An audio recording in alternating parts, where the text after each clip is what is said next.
చాలా హాయిగా ఉంది. అతని చెయ్యి ఆమె బుగ్గను తగలగానే ఆమె బుగ్గ మీద మంట తగ్గిపోయినట్టుగా అనిపించింది. అలాగే ప్రేమ్ని చూస్తూ ఉంది. అతనికి కూడా అలాగే ఉంది.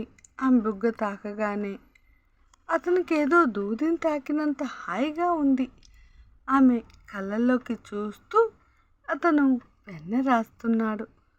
బుగ్గ మీద మంట తగ్గిపోయి అదే స్థానంలో చెక్కిలి గిలిగా ఉండడంతో మహా గట్టిగా కళ్ళు మూసుకుంది మైకంతో.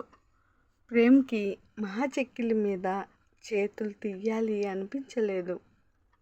అలా రాస్తూ ఎంతసేపు గడిపేశాడో అతనికి అసలు గుర్తే లేదు. ఆ రోజు రాత్రంతా అతను రాస్తూనే గడిపేశాడు. మహాకి వద్దని చెప్పబుద్ధి కాలేదు.